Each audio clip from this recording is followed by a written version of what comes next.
श्रीमती आशा कुमार जी बहुत ही आदरणीय हमारी नेत्री, जिन्होंने बहुत लंबे अरसे तक 6 बार ये यहाँ के विधायक रही है और हमें आशा है 7वीं बार भी आप इनको चुनकर दोबारा विधानसभा में भेजेंगे। श्री तरुण Kumar ji, secretary AICC in charge Chamba, इनका हम चंबा आने पर स्वागत करते हैं। आदरणीय श्री सुधीर शर्मा जी, ठाकुर सिंह भरमौरी जी, जो बहुत ही वरिष्ठ नेता है, जिनका भी जिक्र किया गया, हमारे फॉरेस्ट मंत्री भी रहे, इन्होंने बहुत अपने ट्राइबल क्षेत्र की जो सेवा की है। श्री विक्रमादित्य सिंह जी, आपके युवा के नेता, और MLA ग्रामीण क्षेत्र से भवानी सिंह जी, जो अभी जब हमारे उपचुनाव हुए उसमें इनको आपने जिताकर विधानसभा भेजा है। हमें बहुत खुशी है कि एक बहुत अच्छा नौजवान विधानसभा में आया है अपने क्षेत्र की आवाज रखने के लिए।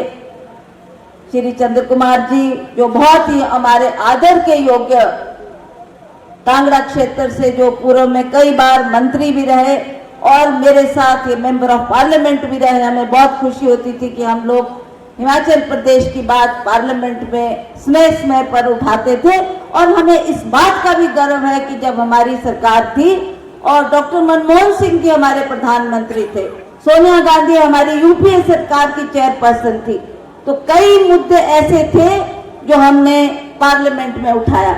जैसा आपका जनजातीय क्षेत्र की एक बहुत विकट समस्या थी, लोग चाहते थे वहां पर एक सुरंग का निर्माण हो, तो वो मुद्दा भी हमने उठाया और मनमोहन सिंह जी ने हमारी बहुत मदद की, सैकड़ों करोड़ रुपया उसमें हमारे को दिया, और आज आप जानते हैं वो टनल बनकर तैयार हुई है।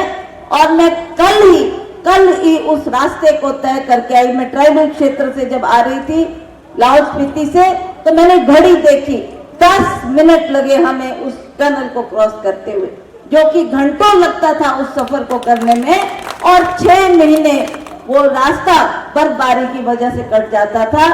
तो वो भी उस सरकार की देन है, जिसका जिक्र अभी आदरणीय आशा कुमारी जी ने कहा कि आपका मेडिकल कॉलेज यहाँ, और 4 मेडिकल कॉलेज हमारे को जो उनकी सरकार ने दिए। गुलाम नबी आजाद जी हमारे हेल्थ मिनिस्टर थे, उनसे हमने आग्रह किया कि हमारे बहुत दूर दराज के क्षेत्र है, चाहे चंबा है, चाहे सिरमौर है, चाहे हमीरपुर है, हमें इसके लिए आप पैसा भी दें, बजट भी दें, और उन्होंने 200 करोड़ एक मेडिकल कॉलेज के लिए दिया, और वो मेडिकल तुरंत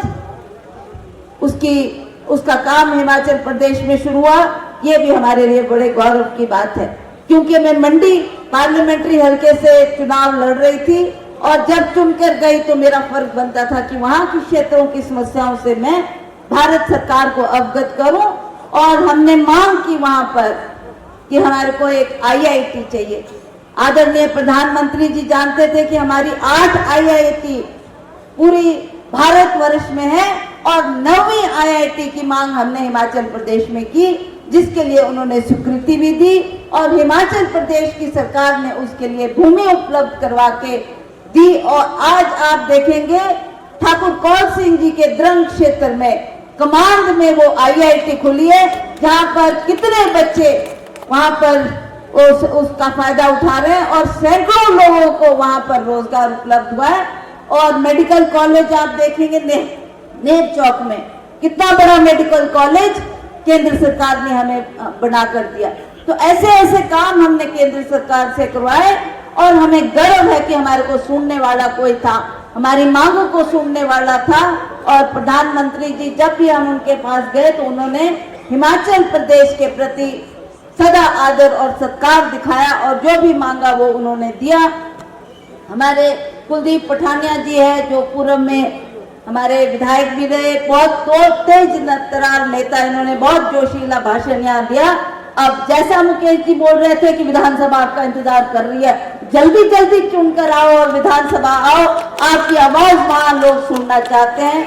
हमारे सुरेंद्र भारद्वाज जी, जो चुरा से हमारे पूर्व में MLA भी रहे, और अब भी हम चाहते हैं कि आप वहां का नेतृत्व करें। जगजीवन पाल जी हमारे बीच में है, संजय रतन जी हमारे बीच में है, गोमा जी हमारे बीच में हैं, श्री धर्म सिंह पठानिया जी, श्री मेश्वर चौहान जी, श्री नीरज कुमार जी।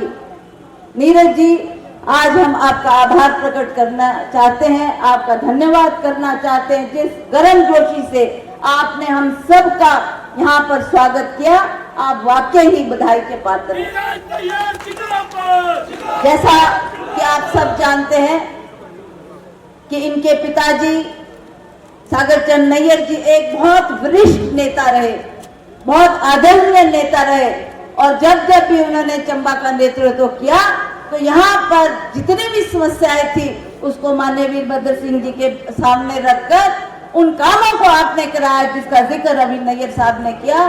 तो हमें खुशी है कि आज वो अपने पीछे एक बहुत होनहार बेटा छोड़ के गए हैं, और इनसे हमको उम्मीद है कि इसी तरह से ये हमारे चंबा क्षेत्र की आवाज को बार बार उठाते रहेंगे, ये यहाँ के विकास कार्यों को आगे बढ़ाते रहेंगे। श्री अमित बरमौरी जी और हमारे ठाकुर सिंह बरमौरी जी भी यहाँ पर आए हैं, इनका भी हम बहुत आदर सत्कार करते हैं, क्योंकि हाल में ही मैं इनके क्षेत्र का भी दौरा करके आई। आप जानते हैं कि ट्राइबल क्षेत्र है, बहुत सी समस्याएं वहाँ पर है। जब मैं वहाँ गई तो लोगों ने कहा कि जितना भी आप काम देख रहे हैं यहाँ, चाहे स्कूल है, चाहे कॉलेज है, चाहे सड़कें हैं, बिजली है, पानी है, ये सब के सब काम कांग्रेस की सरकार ने हमको किए, और हर साल माननीय वीरभद्र सिंह जी हमारे बीच में आकर हमारी समस्याओं का समाधान करते थे। तो हमें बहुत खुशी है कि आज हमारे को ऐसे ऐसे नेतागण मिले और जिन्होंने हिमाचल प्रदेश को आगे बढ़ाया। सभी यहाँ पर उपस्थित हमारे सेवा दल, NSUI, यूथ कांग्रेस, महिला कांग्रेस के सभी पदाधिकारी तथा सदस्यगण, यहाँ पर हमारे ब्लॉक के अध्यक्ष और अन्य पदाधिकारीगण, और सभी यहाँ पर उपस्थित आदर के योग्य बुजुर्गों, माताओं, बहनों, नौजवान साथी और प्यारे बच्चों, आज मुझे बहुत खुशी है कि मैंने लगातार अपना, जब से श्रीमती सोनिया गांधी जी ने मुझे ये कारोबार मेरे कंधों पर डाला, ये जिम्मेवारी मेरे कंधों पर डाली, और आप जानते हैं कि इसका कारण भी क्या था। जब यहाँ से बहुत से नेतागण गए, उन्होंने दिल्ली में सोनिया गांधी जी से मांग की कि हमारे जो कांग्रेस का अध्यक्ष है, एक ऐसा सशक्त व्यक्ति हमारे को दो ताकि हम हिमाचल प्रदेश का चुनाव जीत सके। हमारा नजदीक आ गया चुनाव, कुछ चंद से महीने में हमारा चुनाव होने जा रहा है। श्रीमती सोनिया गांधी जी ने बहुत लोगों से फीडबैक लिया, बहुत लोगों से पूछताछ की कि किसको ये जिम्मेवारी सौंपी जाए, और मैं आपको बताना चाहती हूँ, नेतागणों के सामने भी बड़ा विनम्र मैं ये निवेदन करना चाहती हूँ कि प्रतिभा सिंह कोई बड़ी भारी शख्सियत नहीं थी कि वो जिम्मेवारी उनके कंधों पर डाल दी। ये केवल मात्र राजा वीरभद्र सिंह जी का नाम था, जिसकी वजह से सोनिया गांधी जी भी अवगत थी और जानती थी कि जिन्होंने कहा, उन्होंने ये कहा कि आप वीरभद्र सिंह जी को नजरअंदाज नहीं कर सकती। पिछला जो हमने उपचुनाव जीता, चाहे वो MP का चुनाव था, चाहे हमारे विधानसभा के 3 चुनाव जो हुए हैं, उसमें भी हमने वीरभद्र सिंह जी के कामों को आगे रखते हुए विनम्र निवेदन किया लोगों से कि आपको कांग्रेस को दोबारा लाने के लिए एक राह दिखानी होगी। जनता ने उस आवाज को सुना और जनता ने वो चारों की चारों सीटें हमारी झोली में डाली।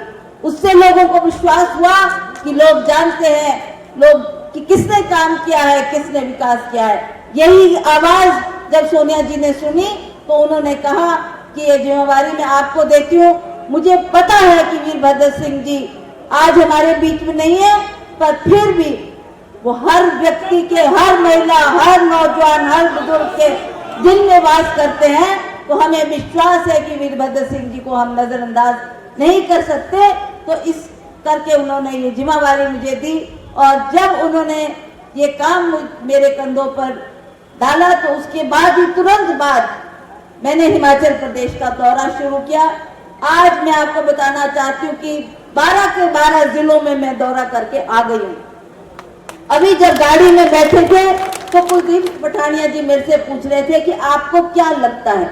मैंने इनको कहा कि जहां जहां भी गए आपने देखी कितनी जनसभाएं, कितनी भीड़ उमड़ उमड़ कर आ रही थी कांग्रेस के समर्थन में, और लोग चाहते हैं दोबारा से हिमाचल प्रदेश में कांग्रेस की सरकार बने। ये जन जन की आवाज है, इसमें चाहे हमारे बुजुर्ग हैं, बड़े हैं, नेता हैं, नेत्रियां हैं, सभी इस बात को भली भांति जानते हैं कि अगर हमारा किसी ने विकास किया है, कल किसी ने अगर हमारे क्षेत्र को आगे ले जाया तो कांग्रेस की सरकारें ही थी, और कांग्रेस के शासनकाल में ही हिमाचल प्रदेश की उन्नति और तरक्की हुई। आप पूछेंगे कि क्यों फिर 5 साल के बाद बदलाव आता है, क्यों आता है ये बदलाव? क्योंकि हमारे पास ऐसे हिमाचल प्रदेश की भोली भाली जनता को ठगने वाले लोग पहुंच जाते हैं। काम किया होता तो आपको इन नेताओं की जरूरत न होती। आपको इस तरीके से हर बार हर चुनाव में एक नए नारा देने की जरूरत न होती। आपने हर बार क्षेत्रवाद की बात की, जातिवाद की बात की, धर्म के नाम पर आपने वोट मांगा। अब लगता है कि अब हम किस मुद्दे को लेकर लोगों के बीच में जाए और क्या बात लोगों से कहे। आपने विकास किया होता, काम किया होता तो उन बातों को लेकर आप जनता के दरबार में उतरते, पर आपने देखा कि हंसते खेलते ही ये 4-5 साल गुजर गए। अब वो संकट भी, वो क्षण भी नजदीक आ गया है जब लोगों ने निर्णय करना है, लोगों ने फैसला करना है कि हमारे को कैसी सरकार चाहिए और कैसी सरकार होनी चाहिए। जयराम जी को आभास हुआ, लगता है जैसा कोई नींद से जाग उठे और जयराम जी लगे ठठोलने कि मैं क्या बात लेकर जनता के बीच में जाऊं। चारों तरफ जब ठठोला, चारों तरफ नजरें दुड़ाई तो उनको कोई भी क्षेत्र में कोई ऐसा काम नहीं नजर आया जो उनकी सरकार ने किया हो। क्या किया? इन 5 सालों में उन्हीं कामों का उद्घाटन करते रहे जो माननीय वीरभद्र सिंह जी करके गए।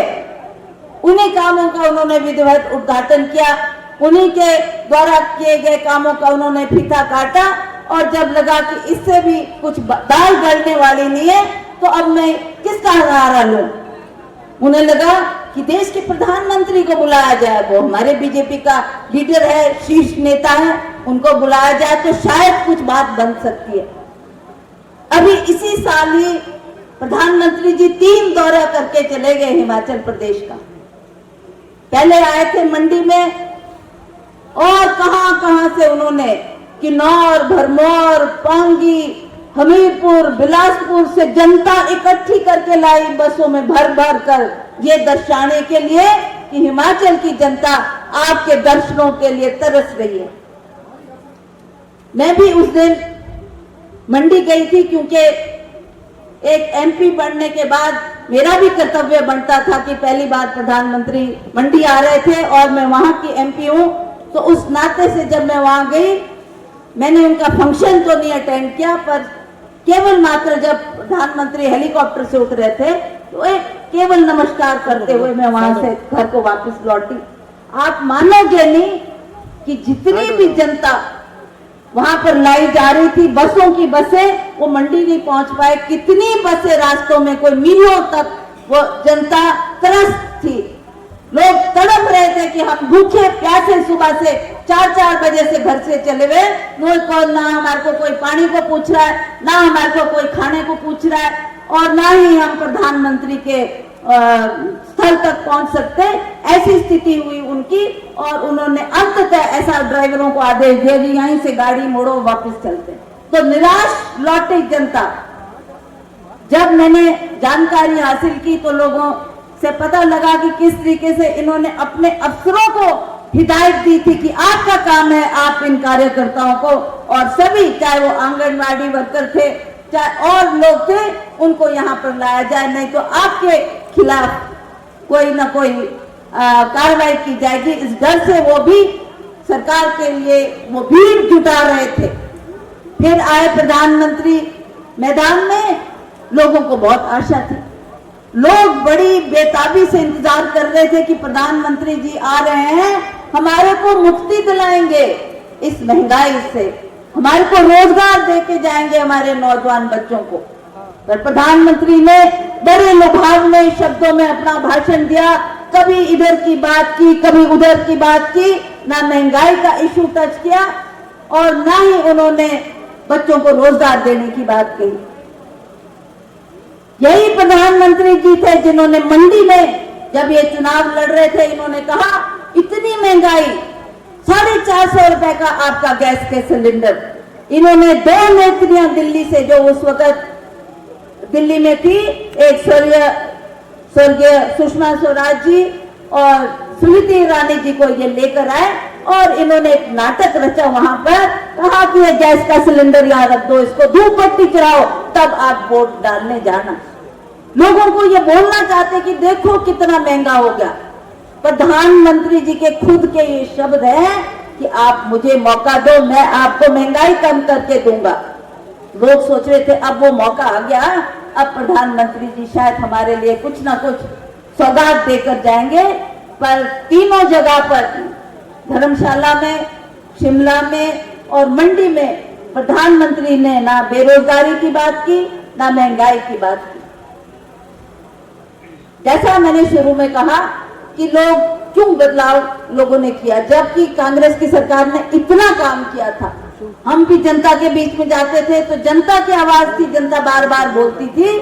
इतना काम राजा साहब ने इन 5 सालों में किया, ना भूतो न भविष्यति, कभी ना हुआ न कभी होगा। जिस जिस क्षेत्र में हमारा जाना होता था, लोग यही कहते थे राजा साहब ने बहुत काम कर दिया, अस्पताल खोल दिए, सड़कें बना दी, बिजली दे दी, पानी दे दी।